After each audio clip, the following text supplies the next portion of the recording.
नमस्कार साथियों, स्वागत है आपका अपने YouTube channel DS computer guide में।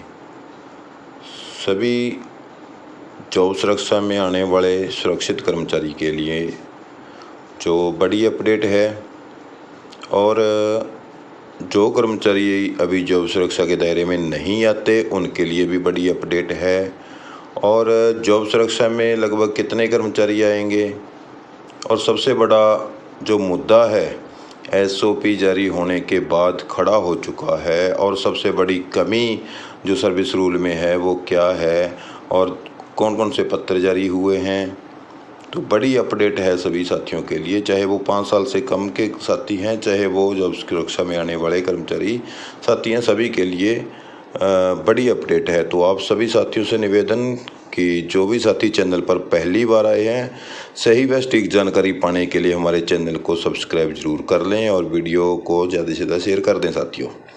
तो साथियों, एक तो आपको बता दें कि जो पत्र जारी हो रहे हैं, तो यहाँ पर आप देख सकते हैं हरियाणा विद्युत प्रसारण निगम लिमिटेड, इनके द्वारा भी सभी DDO को, हरियाणा प्रदेश के जितने भी DDO हैं इस विभाग में, बिजली वितरण निगम है जो, तो इसमें सभी कर्मचारियों का, जो कॉन्ट्रेक्चुअल कर्मचारी हैं, उनका डाटा मांगा गया है। और जो भी कर्मचारी इसके दायरे में आते हैं उन सबका डेटा मांगा गया है उनका एग्जामिन के लिए। और जॉब सुरक्षा एक्ट जो बना है उसका लाभ कैसे, किस तरह से कमेटियां गठित बनाकर के, जो कमेटियां गठित की जा रही हैं विभागों द्वारा, तो उनकी जो आइडेंटिफिकेशन करके जो कर्मचारी इसके दायरे में आते हैं, रूल और रेगुलेशन जो है, टर्म कंडीशन पूरी करते हैं एक्ट की, उसके अनुसार उन सभी कर्मचारियों को इसका लाभ देने के साथ साथ जो भी सर्विस रूल बने हैं उन रूलों का भी लाभ देने के बारे में यहाँ पर लिखा गया है। और जो कर्मचारी इसके दायरे में आते हैं उनकी भी, और जो नहीं आते उनका कारण भी क्यों नहीं आ रहे हैं, वो उनको गैप है सर्विस, या 5 साल पूरे नहीं होते, या दस्तावेज में कोई कमी है, ऐसे इनके द्वारा यहाँ पर फॉर्मेट भी भेजे गए हैं साथियों। यहाँ पर आप फॉर्मेट भी देख सकते हैं। इसमें नाम, father name, date of birth, designation, और कर्मचारी जो इनिशियल ज्वाइनिंग डेट है, जो प्रारंभिक डेट होती है, वो date of joining, date of completion of 1 year, और उसके बाद क्या है, ब्रेक इन सर्विस,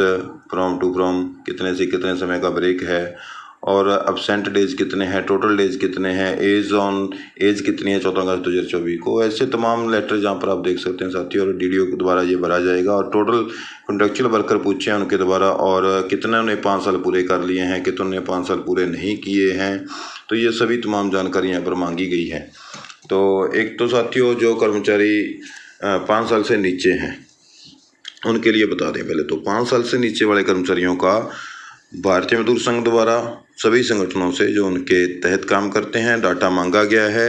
तो भारतीय मजदूर संघ है जो, वो 5 साल से नीचे वाले कर्मचारियों की भी अब लड़ाई लड़ने के लिए तैयार हो चुका है।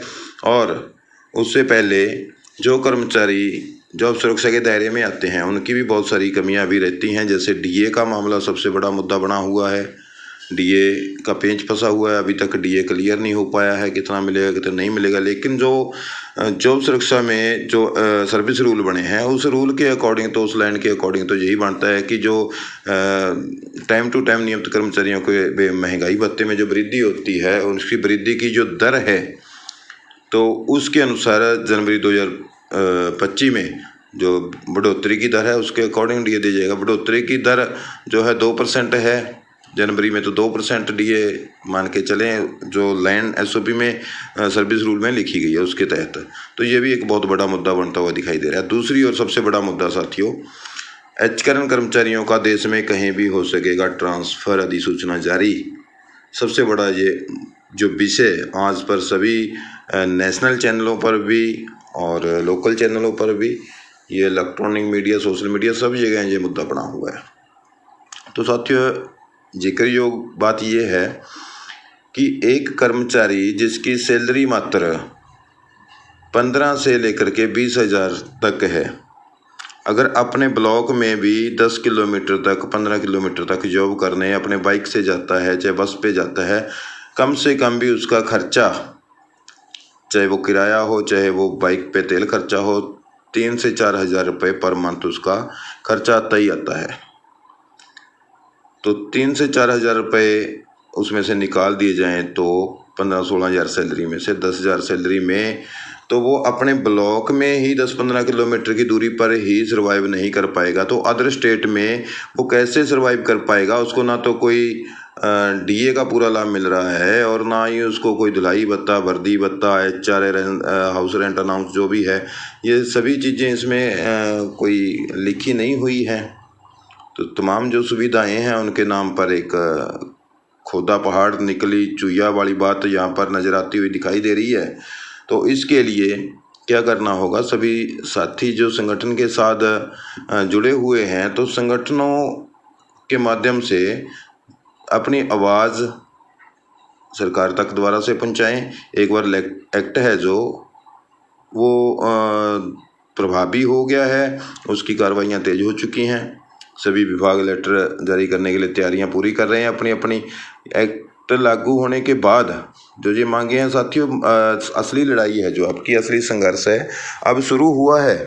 क्योंकि अगर एक ही बार में सरकार आपको सारा कुछ दे देती है, तो फिर आगे इलेक्शन के टाइम पे क्या मुद्दे रखेगी?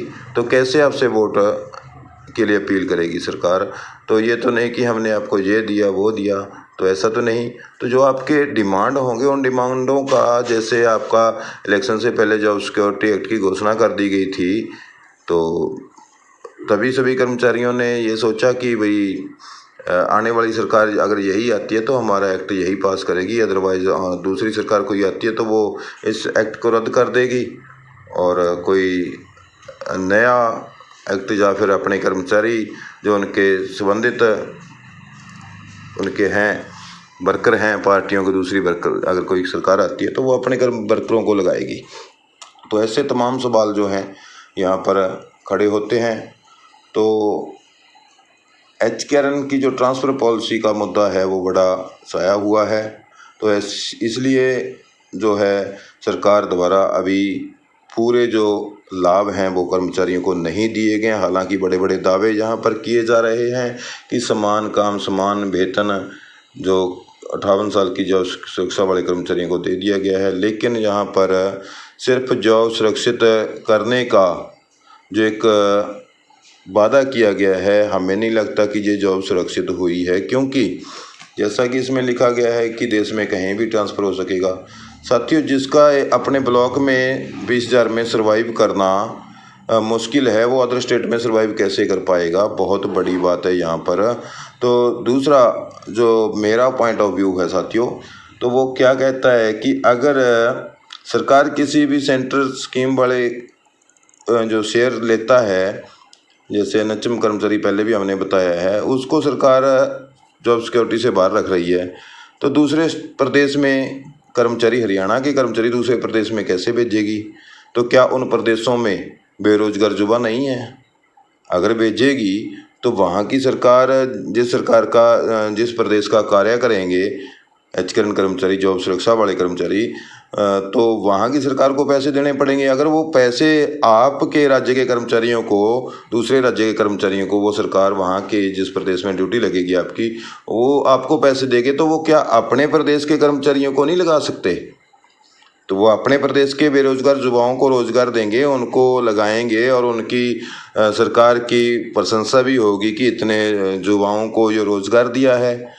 तो इसका मतलब तो ये हुआ कि या फिर अगर हरियाणा सरकार इसकी सैलरी देती है दूसरे प्रदेश में भेजकर, तो दूसरे प्रदेश की सरकार से वो पैसे लेगी हरियाणा सरकार, कम पैसे आपको दे करके वहाँ की सरकार से ज़्यादा पैसे लेगी, तो आपको बेचने का काम किया जा जो हमारा सोच कहती है कि सरकार आपको बेचने का प्लान बना रही है दूसरे प्रदेश में भेजकर, तो ये सरासर मेरे अनुसार तो गलत है भैया। तो बाकी जो आपकी राय है आप कमेंट बॉक्स में अवश्य देना साथियों। मेरा ये 2 पॉइंटों को लेकर बड़ा जो मन विचलित था, आप सभी कर्मचारियों की समस्याओं को उठाना और सरकार तक पहुंचाना हमारा दायित्व है। और आपकी इसके बारे में जो भी राय है आप कमेंट बॉक्स में लिख सकते हैं साथियों।